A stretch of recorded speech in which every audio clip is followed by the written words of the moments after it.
Daktari, a quick one. Karibuni tena to another episode of Daktari, a quick one. Kama K, your host, Dr. Nyadimu. And today, let me tell you a story about me. So, when I was in med school, we used to have this discussion group, me and two of my female colleagues. Now they're Dr. Julian and Dr. Joanne. So these ladies encouraged me because they felt like I was sounding like I could talk. Yeah? So they encouraged me. They told me, you should do something with that voice of yours. I was like, really? What do you mean?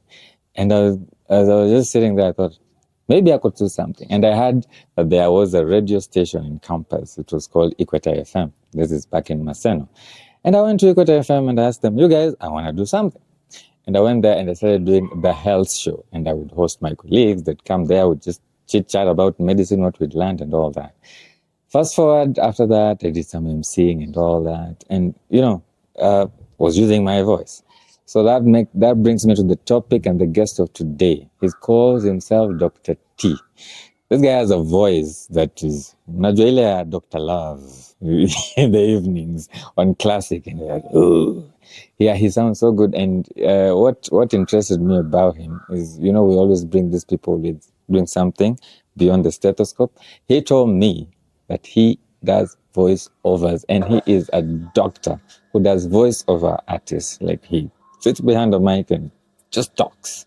And I was like, wow, I have to have this guy on the podcast. Beyond that, he's also a resident in internal medicine. So we'll be having a long chat with him, and I hope you enjoy it. We'll be talking about everything internal medicine, from why he chose it, to how the practice is, to residency, to his voiceover artistry and all that. Tutaongelea hata mambo ya herbal medicine and all that. So do stay tuned. Kama kawaida, piga like, subscribe, comment and share, and tell a friend to tell a friend. Daktari, a quick one. Furahia episode. Yeah?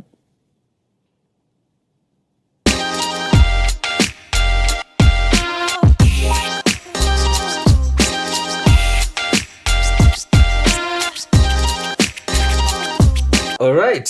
Kama ilivyo ibada, karibuni to yet another episode of Daktari, a quick one. And I'm your host, Dr. Nyadimu, and today I've been intimidated, man. I just hit 60 kgs for the first time ever in my life.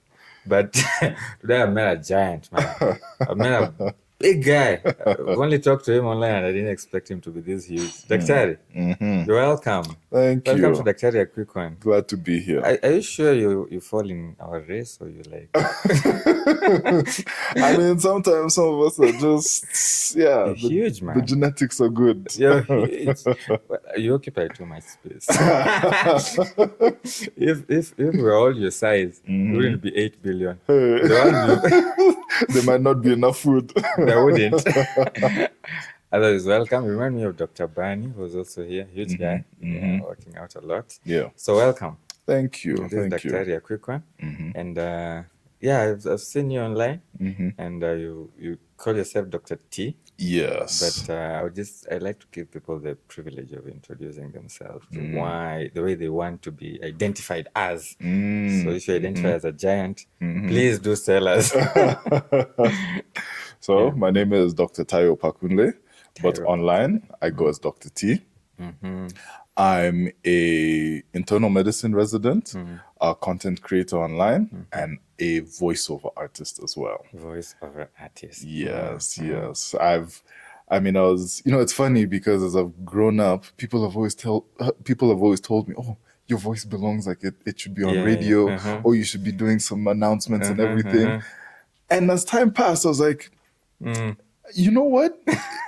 People keep telling me this, so let me just try it out. And then the moment I got behind the mic, it was magic.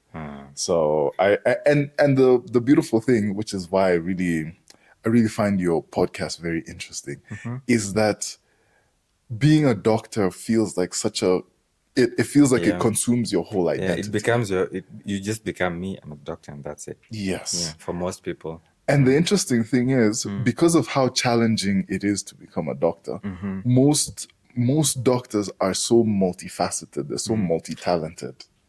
Yes. And then the practice itself just will take you away from all your talents. I mean, the practice, med school. From where from med school? Where from med school? I remember when we were joining, our first one of our very first introductory lectures, the doctor told us, you guys are here to do a serious course. So if you involve yourself in other things that you see other people doing in this university, just know that you will have to redo a year or you will not finish. So yeah, we had that fear and we really stuck already. Yeah. So you've done voiceover. That's why I was very interested in your story because I could like the voice. I was like, this guy is so eloquent. Sounds so good. I mean, and he's a doctor, and you have this. You're funny. You throw in these jokes, and you're like, okay, that's funny. Yeah. So you've done voiceover? Yes. I've been doing voiceover for about, we're entering, I'd say I started taking it very seriously from last year, November, actually. Okay. But I did a couple of, I would say it's been about a journey of about 1.5 years. So sometimes I do it on and off because it's kind of like gig work is the thing where you audition for jobs. If the person who you've auditioned with likes your voice, then they select you. So there's a lot of rejection, but then Really? it's a numbers game. I mean, as with many things in life. But yeah, I've done a couple of jobs here and there. You know, the thing is, I really feel like medicine, because of all of the complicated terms that we have to say all of the time, like it trains your tongue to speak in a very, you can twist your tongue. one word which I think, especially a lot of the people who I went to class with might know me saying is arthrogryposis multiplex congenital. Okay. Oh my God. Arthroglyposis. Yeah, arthrogryposis. Multiplex congenital. Oh my, what's that in layman language? It's this physician is so. So this is all the way from first year anatomy. Oh. Embryology. Really? Yes. It's a congenital malformation, but hey, I have not looked at embryology in so long. I can remember some things. I remember such a thing. I remember it had to do with muscles growing over joints. So it caused certain deformations in the skeletal structure. But don't quote me on that. I can't. I remember the term very clearly. But you don't remember what it was? Yes. Interesting. So you've done some like official voiceover. Yeah, I've done. Do we know you for anything? Do you know your voice for anything? Yet? Not yet. Then, and I like that the key word is yet, because as I just continue practicing and growing in my craft and getting better with my skills, I'm hoping to land bigger jobs with very, very prominent companies. Because you have the voice. You remind me of some of our colleagues. You know. I don't know if you know Mike Mondo. He's a radio presenter in at Classic 105. He's a nurse. Yeah. Really? He's a nurse. Oh, wow. He's a trained nurse. Okay, I've had, so don't quote me as well. But I know he's in the line of medicine somewhere. Yeah. And he just quit. He just quit and he just does radio throughout. Would you consider that? Oh, if like a big company, as you say, approached you and they told you, we want you full time for your voice, I would change my goals with practice, because honestly, I love medicine. I love it. I think because the work is so meaningful and we can directly see the impact that it has on people, it's difficult to completely leave that. So without a doubt, I mean, if something incredible like that happened, I'll be like, okay. When I start my own clinic, I can just go see a couple of patients, once or twice a week, and then be doing other things as well. Yeah. It's interesting. So, but you mentioned growing up that people always told you that your voice is magical, your voice can do something. Yeah. So, but you said it's only last year that you actually took it seriously. Did you always want to go the medicine route, or was this like an alternative you thought of it earlier on? So that's a very interesting question because I always had it in my mind that it's either you do the sciences, you do social sciences, or you do art. And it never it to me it always seemed like my lane was sciences. And you were excelling in the sciences. The sciences was my thing. But then whenever I used to look at the art that I would draw in art class versus what some of my friends at the time also, no, I was horrible. Oh, you're horrible. Okay. So the thing is, because I was horrible at drawing, at painting, at all of those things, whenever I'd write stories in class for like English and literature classes, they always graded so badly. So in my head, I was like, okay, me, math, physics, biology, chemistry. Those are your things. Those are my things. I got straight A's in those. And I was like, okay, this is what I'm sticking with. Okay. But then the thing is, the interesting thing about creative expression is that it doesn't have, like, you can express yourself creatively in anything. In absolutely anything. And you can start anywhere. Yeah. You can start at any time. Exactly. There's no limit. The beautiful thing is there's no formula. Like exactly. There's no one who you can say, there's some people who are talented and they were born with it. But they start early and they grow with it. Yes, but it's also a skill. Which, if you put in the work, if you put in the time, you get to improve and all that. And even the interesting thing is, even with this voiceover artistry, having a nice voice is not enough. Exactly. It's not enough. You need to know how to talk to people, how to approach people, how to articulate, or what to talk about. I mean, it's a whole. There's a whole business aspect to it, in terms of running it like a business. There's vocal maintenance, so ensuring that my voice always stays in good health. Whenever I get a cold and then it affects my throat, I'm always like, oh my goodness, like I can't talk. Like, what if I get a gig right now? Exactly. It's interesting. So, how I started this podcast, somebody just told me, okay, I didn't start with a podcast. So back in med school, I was doing some radio thing. And somebody told me, I used to have this booming voice, right? When I would talk, sitting on a bench, it would vibrate, and they were like, "You should try this." And I tried radio, and it went well. I was like, I could do this. Oh, interesting. Next time I tried, I emceed an event in med school. It went well. I was like, I could do this. So there's no. But you see, when you get somewhere in the line of medicine, it distracts you. Yes. Medicine is very consuming. And it's consuming in, it's consuming in whatever way that we make it.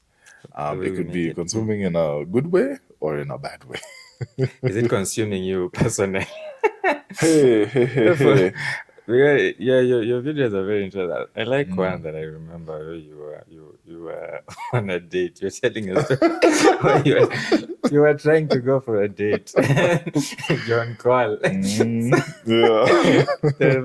image I just remember is you walking out of this, going back to see your patient. So I don't know. Is it limiting your social life? Would you say? I think what I've done, because this is something which has been challenging for me, is that it was especially during medical school, because I really realized that as much as it's important for me to become a doctor during that time, I realized it cannot consume all of my life. I can't just be reading and studying and seeing patients all of the time. It's like the usual saying that they say, all work and no play makes John. Is it John? Is it John or Jack or Jill or it makes in this case Dr. T a dull boy. I know, like there's so many things. There's so many interesting things out there to see, to do, besides from just being in the wards and dealing with tuberculosis and heart failure. And as interesting as it is to deal with that, I don't think it's not healthy for that only to be the single thing that I do or that we do as at large. And it's hard because being a doctor is as we were saying, it can easily take over your personality. I'm sure there've been multiple times where you're in a social setting everybody's talking about all the different things that they're doing, all the things that's happening in their life. But when they come And to then they come to you, you mention that you're a doctor.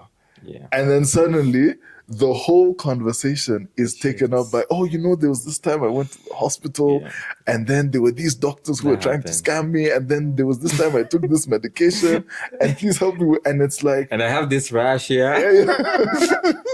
I came here to relax, not to make diagnoses. And by that informs the name of our podcast, Daktari, a quick one. That's what people go, hey, Daktari, a quick one. Hey, Daktari, just a quick one. I have this. Daktari, my it really influences our lives a lot. And we were saying sometime here with Dr. Ariel that we were asking ourselves, was I always this? Because him is a surgeon, yeah? So we were asking, did you always have this, mindset of a surgeon? Or did the practice of surgery and medicine tune you into this person that you are now? So I think it's the medicine that fine-tunes you, directs you that, because that's all you do all the time. So you're in internal medicine. Yes. I can hear the examples you're using. Heart failure, tuberculosis. Yes. Why internal medicine though? You're a huge guy. I mean, think bones. Ortho. I mean, you should be branding your females out here and traction. Yeah. So it was a combination of different things. From number one, realizing what it is that I really like, both through just even from studying to the practice itself. Internship also played a very huge role for me. And I would also say internship played a very key role with regards to eliminating the things that I didn't like. All right. Yeah. Because imagine when I got into when I was thinking about becoming a doctor. I mean, everybody who's known me from a very young age, I was preaching to everyone from primary school. I am going to become a doctor. Really? I am going to become a doctor. You always knew? I always knew. So initially it was obs-gyn. I was actually interested in obs-gyn. Really? But then the thing is... That's during med school? No, this was before I got into med school. Before I got into med school. Really? Without like any of your parents a gyna? How did you... Why gyna? Because you've never been to a gyna yourself. Exactly. I think I was really just interested in just being... I do see that childbirth is a very how would I put it? It's an experience. It's a very key moment in a lot of people, especially a lot of women's lives. And a part of me just wanted to be a part of that process. And one of the things that's always guided me as a doctor is I've always said that I want to be a source of hope for people at their most critical moments. And in my head, imagine I was having these thoughts as a young 10-year-old. Really?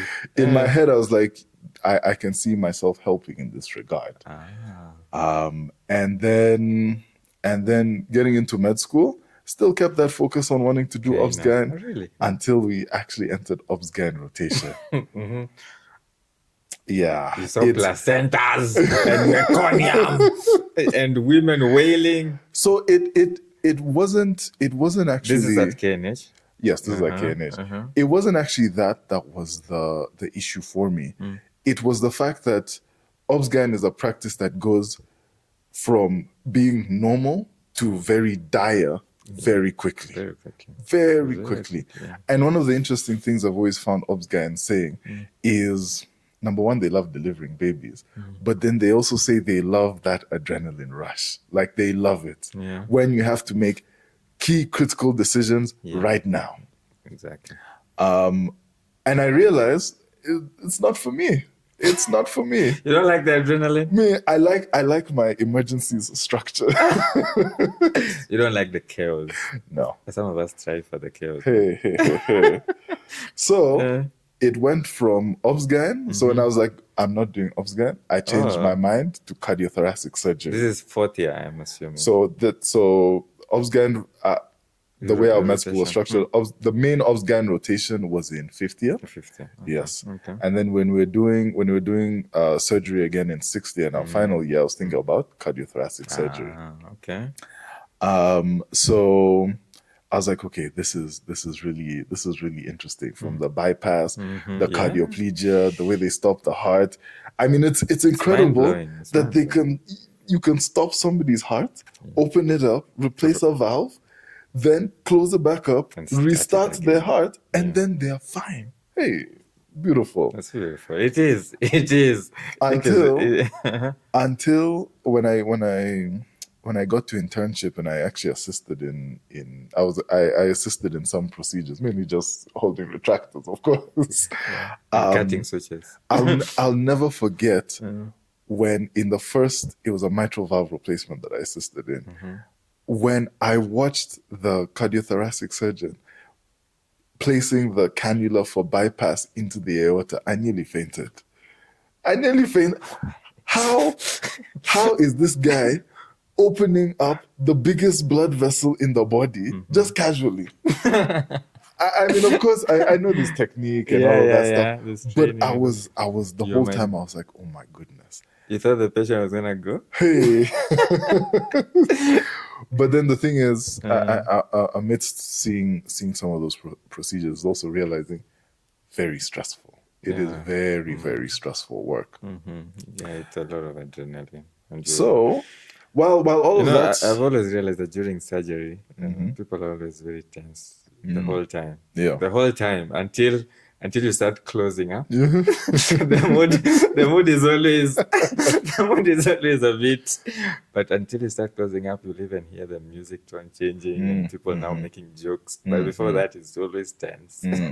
So that did it for you. So for me, I was like, no, thank you. So for the most part, experience really, it was when I was actually seeing what the day-to-day work entails. I was like, okay, no, this is not for me. But amidst all of that happening, I mean, I remember during med school, one of the rotations I enjoyed, or one of the topics I enjoyed quite a bit was pathology. In terms of, You enjoyed pathology in med school? I enjoyed pathology. The trauma I have with pathology. Oh my God. There was something so interesting about seeing how all of these different molecular events end up driving the pathogenesis of a condition. It's interesting. From the molecular level, you see it. Yes. That's why this is happening. It's wonderful. But then I knew I like interacting with patients. Because so you don't wanna be there. Your patient is deceased, or it's a slide, or it's a sample. That's your patient in pathology. And it's just you in the microscope and some tissues. Yes. Yeah. So when I realized that I really liked that intellectual aspect of medicine, but then I also like interacting with patients, the perfect combination was internal medicine. Internal medicine. Yeah. Wow. And then just seeing the thought process, and once again, internship also played a very key role because where you went, yes, there were some doctors who I worked with who just showed me the beauty of coming to a diagnosis. And I'll like, if there's one moment which I'll share, it's one of the things which makes me a bit sad about medicine is that it's incredible to see the very interesting conditions, but then it's happening to a real person. Somebody is unfortunately suffering through it. And the things you say in the textbook. Yes. And so one of the conditions, I'll never forget that moment during internship, was when we diagnosed a patient with GBS, or Guillain-Barré syndrome. And just, it presented exactly like in the textbook. He had a diarrheal illness prior. Then what happened? He started having ascending paralysis. So he even had the history of diarrhea. Yes, imagine. So he was complaining that, like, he was struggling to walk. Then suddenly he couldn't move his toes. Then suddenly he couldn't walk at all. And it just ascended exactly. Did it get to the chest? It did. He went to ICU? He did. Did you make it? Unfortunately, no. He did not. So So sad. So we made the correct diagnosis, and it was just difficult because the treatments usually are quite expensive as well. It is. It was plasmapheresis or something. Yeah? So it was the option between plasmapheresis and IVIG. Oh yeah. So they had opted for plasmapheresis, but there was a bit of time between when that decision was made. I remember where I trained actually. And it's funny you mentioned GPS because ever since I left that hospital, I've never seen GPS again. That's Kisumu. There was a lot. There was a lot. Yeah. Oh, wow. We saw more than I saw more than even 3-4 cases. Oh my goodness. Of Guillain-Barré, and it was there. Like we would diagnose, this is it. Yeah. And you'd have that ascending paralysis. And sometimes they would, now there are plasmapheresis and what's it called? IVIG, those are stories. So we actually, some of them even got better on just prednisone. Yeah. Steroids, and they just got better. Oh wow. Yeah. Speaking of that, have you ever been in a public hospital setup? So the only time I've been in a public hospital setup was during medical school. Yeah. At KNH. Yeah. That way you used to read when you're presenting, you say, in an ideal setup, I would do this. I would do this.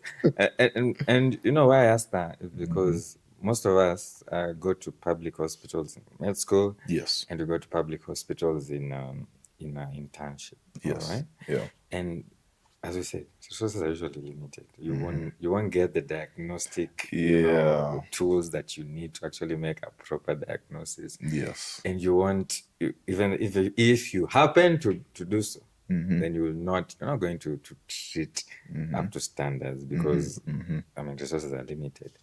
So we end up, especially in IMED, patients die. Yeah. Patients die. And that, I think, discourages so many people from pursuing medicine. Yeah. So I don't know. What's your experience with the big D? So I was fortunate enough to do my internship in a private hospital. And the beauty of that is that the patients had the resources. And the hospital also had the resources as well. And so because of that, it was very fulfilling that whenever a patient came, they presented in a specific way, we would discuss, come up with a differential diagnosis, and then we'd be able to test for all of those differential diagnoses to rule them out. Of course, some things did take a bit of time in terms of having to send them out to specialized labs in order to get the results. But they can afford when you do that. Yes. So, for example, if somebody came with a heart attack, they arrive in the casualty.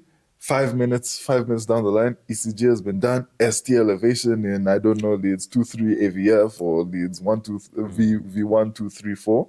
And ST elevation myocardial infarction, aspirin, clopidogrel, atorvastatin, cath lab immediately. Yeah. Yep. Yeah, and that's the beauty of it, and the patient recovers. And then I mean, it's even in terms of that, even then going to the cath lab and watching the interventional cardiologist actually open up the vessels. During your internship. Yes, and that's exactly why I really fell in love with internal medicine, because you went to a place where you can see the change. You can see the progress. Because I also remember when my first job in a good private hospital, and actually I'll mention it because I'm bringing the med soup here soon. It's Nairobi West. Yes. So the first time I went there, and I had come from a public hospital, public internship center, and wow. The things I saw, I was like, wow. People actually recover from these things. Yes. Because you'd see a very sick patient and you'd see them. They come and they go to ICU. And from ICU, they're stepped down to HDU. They come to the ward. And next time you see them in an outpatient clinic, coming for a refill, they're walking. It's so mind-blowing.